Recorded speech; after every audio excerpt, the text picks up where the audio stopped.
Hey everybody, it's James Tiernan here with another episode. Hey, it's James Tiernan here with another episode of Fridays with Friends. Thanks so much for joining us, and we're going to introduce you to our good friend Doreen Courtright from New York City.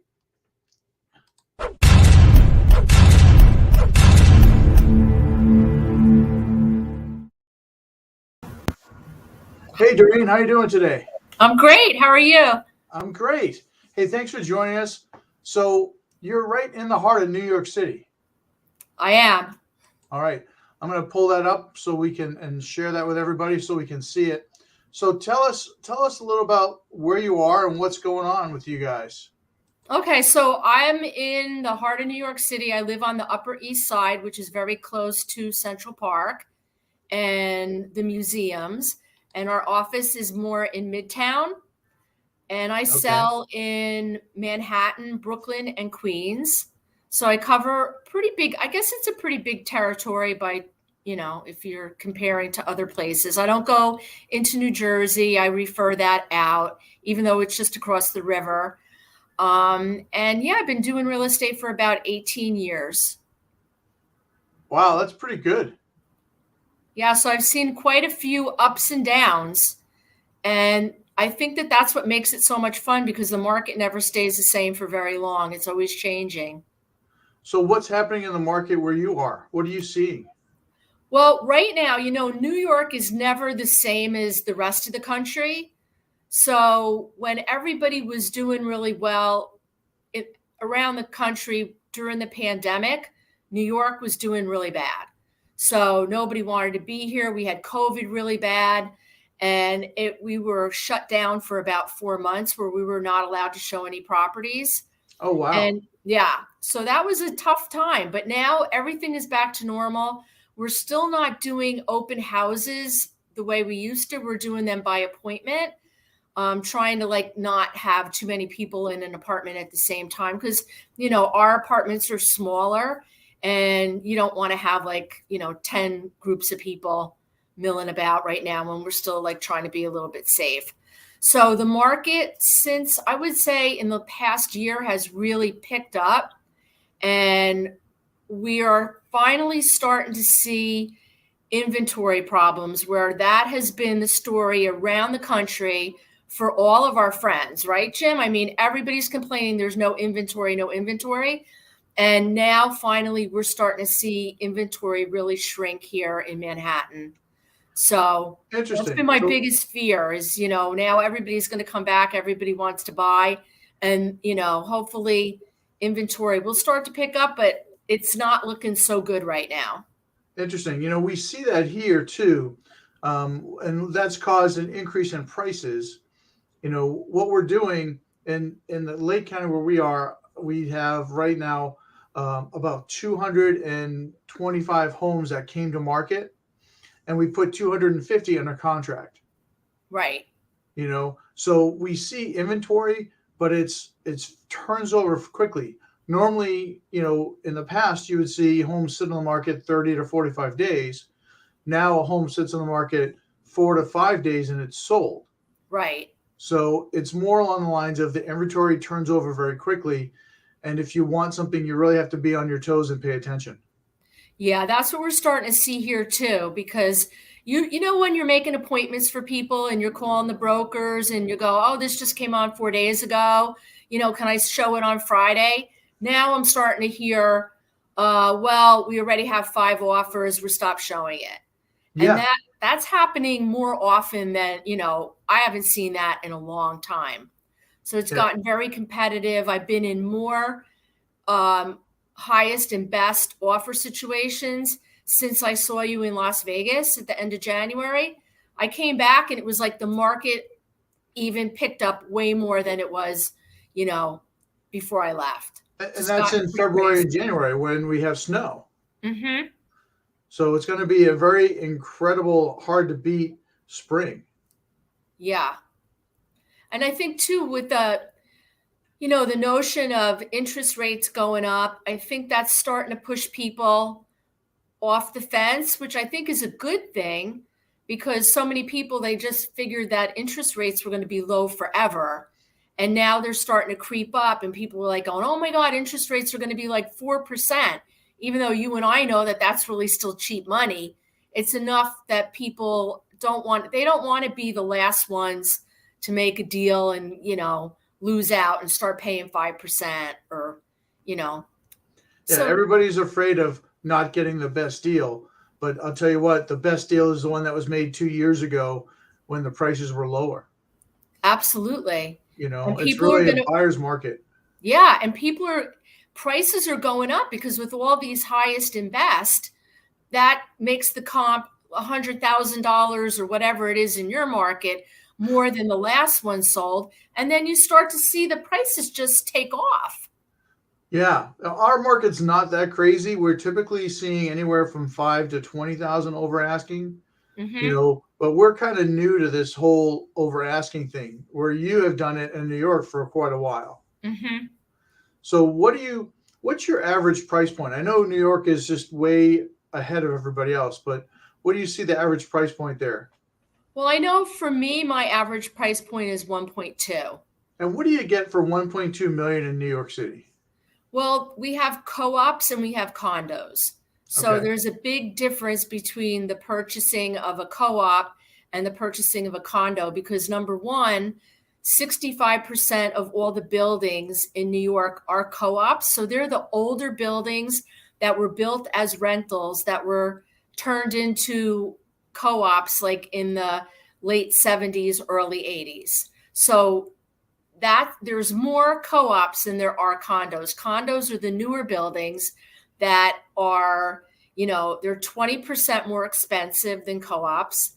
And I would say they're easier to buy because you could buy them in an LLC or a trust, or you could be a foreign investor and rent them out right away. But co-ops, you have to give your full financial disclosure, and then they could turn you down if they don't like your mustache, So right now, if you had $1.2 million, you could probably buy a 2-bedroom in a good neighborhood in a co-op that needed work. And if you were going to spend $1.2 million in a condo, maybe you'd find a 1-bedroom, maybe around 750 to 800 square feet. That's So like a you get, closet. pardon me? That's like a closet. Yeah. So you get more for your money with the co-op, but they're a little bit more painful to go through the process. So that's why you get a discount, I guess. And plus there's more of them. Yeah. So is the condos are a little bit newer? Is that why they're more expensive?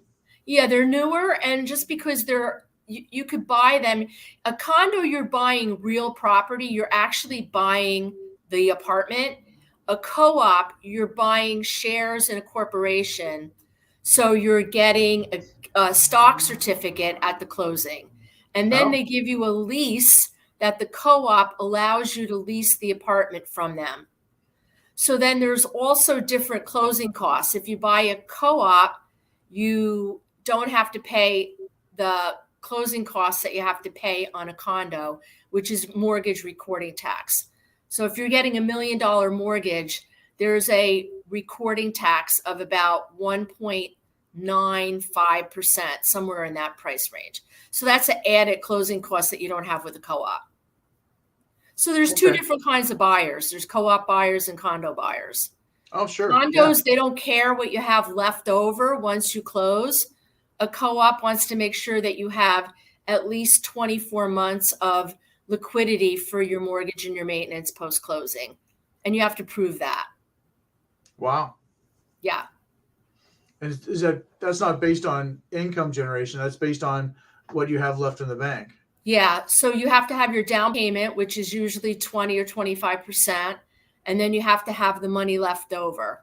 So it's really difficult for a first-time buyer, who's, in his early 30s, unless they have a very, generous parents that could give them money for the down payment and, pad their bank account. And then once it closes, then you could give your parents the money back. Yeah. You don't really see a whole lot of FHA deals, do you? No. I don't think I've ever really done any. I don't think I've done one. Yeah. Okay. So you So don't get a whole lot for 1.2 million. not really. I think for 1.2 million, even if you go into Brooklyn, you're still going to get a very small 2-bedroom, 2-bath in a co-op. That Okay. is probably in a small building. That's a walk up. Yeah, for 1.2 million, you get this huge mansion and several acres Yeah. around It's here. amazing how different it is. It is. It is. Well, it's location, right? I mean, but at the same time, we were talking before, you don't have to have a car. Now, look at all the money I'm saving on gas. Yeah. I mean, somebody's spending it. Whether you're getting around on an Uber or you're taking the subway or something, you're spending it just in a different way. Yeah. Mm-hmm. Instead of paying for insurance and maintenance on the car and parking for the car. Parking is probably the most expensive thing. Yeah. Yeah, because everybody thinks they moved to New York and they're going to get a parking spot with their apartment, but very few apartments have that. I actually have one deal that's going to close next week, and that is down in Tribeca, and that did come with a parking spot. I was working last year with somebody in the city of Chicago, and they were like, "Well, I want to get a parking spot too." I'm like, "Okay, great. They're typically about $30,000 extra. Mm-hmm. They're not included in the price. That's extra." Yeah. And they didn't understand that. They were coming from Arizona. Uh-huh. Yeah, you could probably buy a house in Arizona for a parking spot. Maybe not, but Maybe not. yeah. 30 is not a lot. You can probably get some land for 30. Yeah. You'll put 10 cars on that, but that's not near anything. Mm-hmm. So what are you seeing in the market right now as far as buyers or sellers? Like what's the biggest thing that we're seeing? What are your trends? Well, I think it's definitely a seller's market. Everybody wants to be downtown. So New York is, I don't even know how big, how many miles New York is. Maybe it's like, I don't know, 8 or 10 miles long, maybe not even that. But everybody wants to be downtown, like below 34th Street. So Fifth Avenue, Park Avenue, those used to be the real Tony neighborhoods where the beautiful co-ops were. That's where the Odd Couple lived. Remember the Odd Couple? That's where their apartment was. Yeah.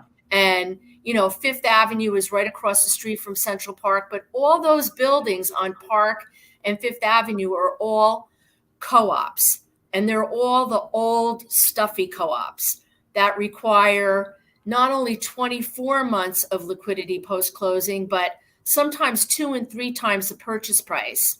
So what I've seen in the last, 3 to 4 years, which is really surprising, is the great deals are on Park Avenue and Fifth Avenue, because you could get a 2-bedroom overlooking Central Park that's maybe about almost 2,000 square feet that might need updating for $3 million, but 7 years ago that would have cost $5 million.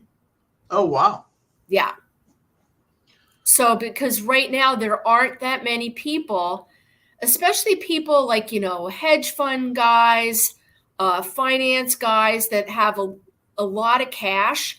They go, I don't want to go through that. I don't want to have the scrutiny of everybody looking at, I have to get letters of reference from 10 people and show 12 months of my financial, like my bank statements, my tax returns, this, that, and the other thing. You jump through all these hoops because it's like getting into a club. Sure. And then they can turn you down if they don't like you. So most of those people, the 30 to 40-year-olds that have the money are just going downtown, buying in a brand new condo that's got all the bells and whistles, brand new bathroom, brand new kitchen, every amenity that you can think of, and probably is on a high floor with a beautiful view.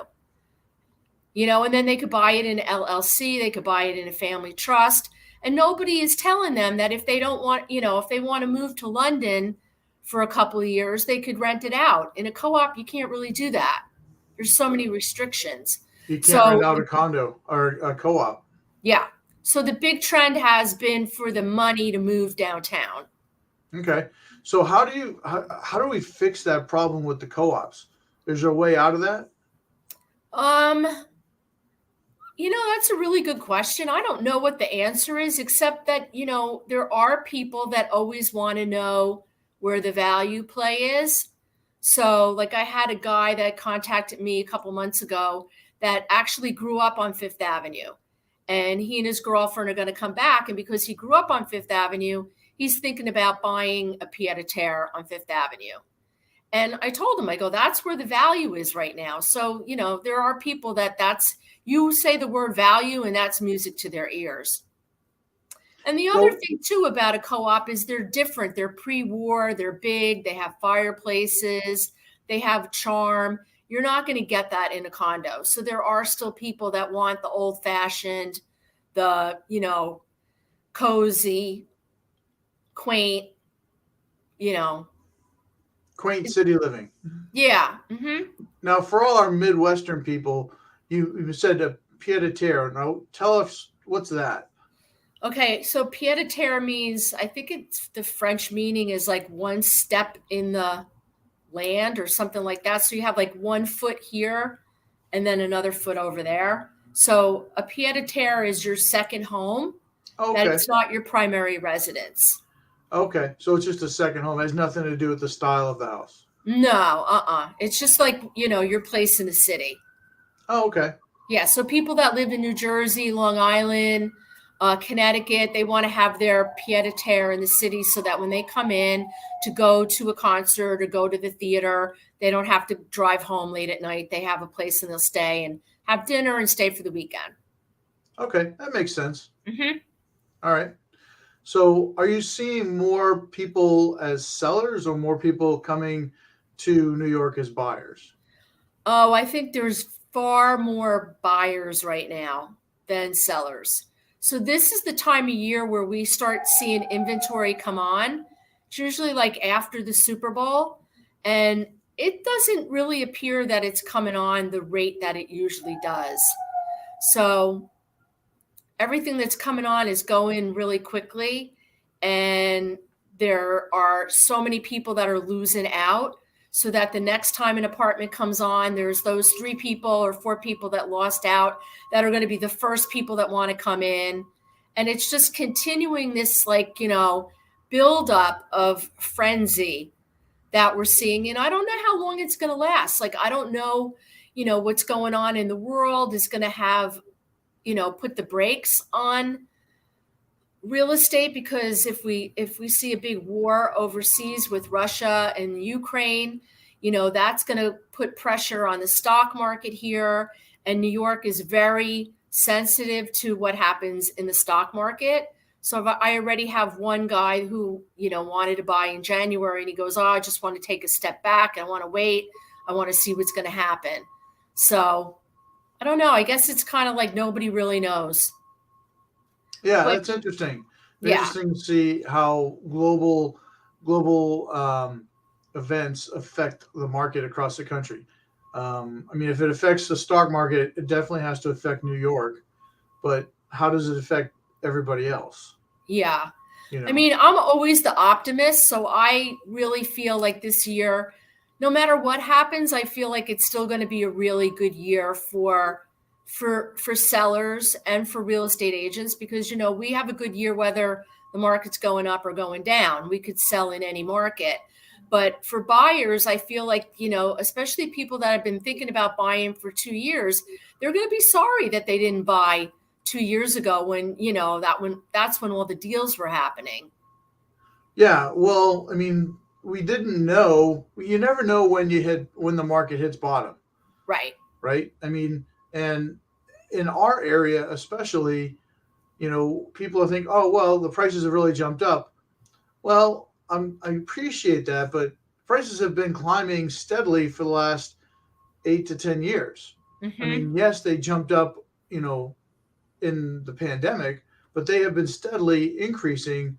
So I know you just started paying attention, but for those of us that have been watching this for a while, those prices have gone up, and people who bought 2 years ago are, have equity. So in New York City, the top of our market was 2017. Okay. And then 2018, 2019, it slowed down a lot. And there was more inventory. There was a lot of new development that wasn't being absorbed. And then the pandemic happened. And then we saw another like 10% price chop. And now it's going back up again. Okay. So you had a spike and then it dropped off? Yeah. Well, I would say the top of the market was 2017. And then it slowed down. 2018, 2019 was not good at all. So Did it just plateau or did values drop a little bit? I think values dropped a little bit, and that's my husband calling me. And now prices are going back up again. So one thing I did want to mention, because New York is a very rental town. So when we had the pandemic, you could rent an apartment and get 4 or 5 months free at a really discounted price. Now, Sure. all those people that got those deals, their lease renewals are coming up and they are getting slammed with increases like I have never heard before. I was with somebody this week. He's a young guy. He had a 3-bedroom, 1-bath apartment in a neighborhood for kids, like not like a really expensive neighborhood. And he was paying $5,400 a month. They just got their renewal, $8,300 a month. Well, sure. I mean, if people can rent those places out for that much, why should they lose money? Right. So Right? we had 17% vacancy. Now we're back to less than 1% vacancy. Yeah. See, that's where you need rent control, Mm-hmm. right?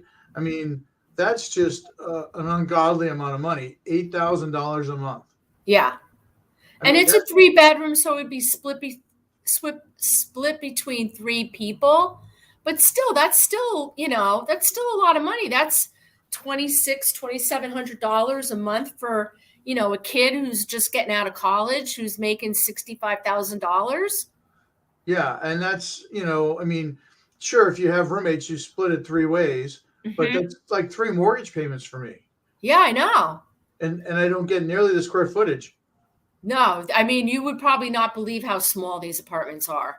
Oh, I mean, So, I can imagine, I've never lived in New York, but I've had small places. yeah. So I think if you're a renter right now, you're in big trouble. Yeah, you needed a long-term lease. Yeah, yeah. But I think also because a lot of people are not going to be able to afford their renewals, maybe they're all going to leave and then we'll have a glut of inventory again and things will even out.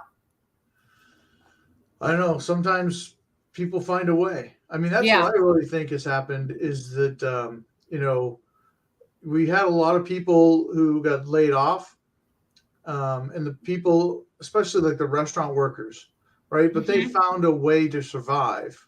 Right. They got jobs doing other things. And Hmm. now the restaurant industries are struggling because they can't get people back, Right. Yep. you know, because all those people that were depending on restaurants found another way to survive and live, Right. and Yep. some of them are thriving. Yeah, I know. I mean, the pandemic has changed so much in the world. Like look at this. Would we ever be doing this if there wasn't a pandemic, being on a call like this? Well, I was doing them before, Uh-huh. but it's time to get back in just to reintroduce everybody to, what's going on around us and not have just one point of view in Illinois. Right? Right. More people are leaving, so I want to make sure they know what's going on in the places they're thinking about going to, right? So, so I always ask this question towards the end. It's like, Doreen, if someone's thinking about moving to New York City, what do you want them to know? Well, I think it's important to know where you want to be in the city because you're not going to have a car, so it's important to know where your office is going to be if you have to go to work. So if you work downtown, it's easy to get there from everywhere. But if you're like, say, in Midtown East, you don't want to be Upper West Side because then you have to take a train and change. And, I think that's location is really, really important.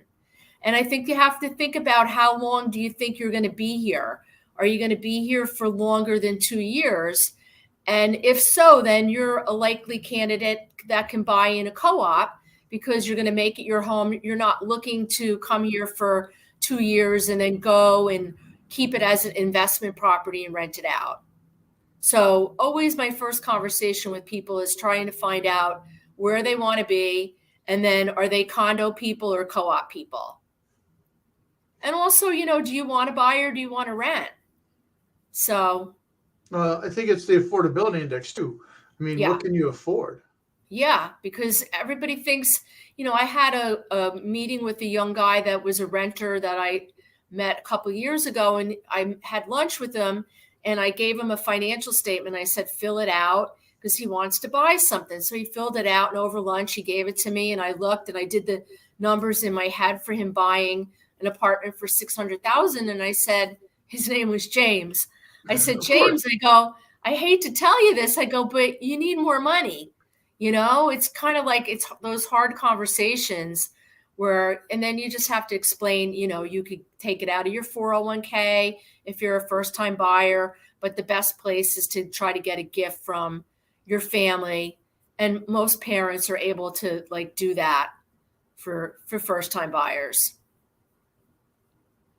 So other than location, what are two other things that people need to know about moving to New York, other than bring a big fat wallet? There's other neighborhoods besides Manhattan. A lot of people are moving to Brooklyn, and a lot of people are moving to Queens. So it's like when you move to New York, back say 7-8 years ago, everybody wanted to move to Manhattan. Like if you were in New York, you had to be in Manhattan, but that has totally changed. Brooklyn is now a destination. So people should be open to that. Brooklyn is great. There are so many neighborhoods out there, and it's just a little bit more chill than Manhattan. Like you just go out there and like there's neighborhoods like downtown Brooklyn that you would think you're in Manhattan with a lot of skyscrapers and a lot of people and stores and everything. But you walk a couple blocks and you could be in Brooklyn Heights or Cobble Hill, and these adorable neighborhoods that are all brownstones and quiet, like a lot of trees on the streets. And the costs in Brooklyn, the prices are high, but the carrying costs, the taxes and your monthly, what we call carrying costs or maintenance, and what you call in Chicago is probably the HOA, is lower in Brooklyn. And also Queens has neighborhoods now that, like Astoria is a great Greek neighborhood that is really, really cute. My daughter used to live there before she moved to California. Long Island City is right on the other side of the East River. So if you live in a high rise in Long Island City, you have a fantastic view of Manhattan. So there are other neighborhoods to consider besides just New York, just Manhattan. So I would say, think about, there's a lot of people that come here and they go, I just want to live in Brooklyn. And I'll go, well, some of the deals are better in the Manhattan. They go, no, I want to be in Brooklyn. Yeah, one of the things I like, I mean, just from listening to what you said, is if you live in Brooklyn or Astoria, you're going to have great views of Manhattan. Mm-hmm. You can't have a view of Manhattan if you're in Manhattan. Exactly. Yeah. Or if you live downtown, like say in the West Village or Tribeca, you could have a great view in New Jersey. Because Hoboken and Jersey City has a skyline now. It's really beautiful. Okay, So, that's great. Good to know. Yeah, James, you need to come to New York and visit. We were there several years ago when they had something in Brooklyn, and we went. Oh, And yeah, I it's been a remember while. that event. I was there. Yeah, and we went to the Today Show and had a good time. I mean, that was so long ago. Matt Lauer was still in the Today Show. I mean, that's That how was long a ago it great was. event, though. I remember a lot of people came in for that. Yeah, yeah. Well, Doreen, thank you so much for talking with us today. Well, If thanks for if having you me. know if you know someone who's thinking about moving to New York, you want to give Doreen a call. Doreen's information is right down below in the crawl, her email and her phone number. And of course, you can always call me directly, and I'll get you in touch with Doreen. She'll answer all your questions about moving to New York, whether it's Manhattan, the Bronx, or the surrounding areas. She can definitely help you out. Doreen, thank Thanks. you so much. Have an awesome day. Thanks so much, James. I hope I see you soon. Absolutely. We'll talk to you later. Okay, bye-bye.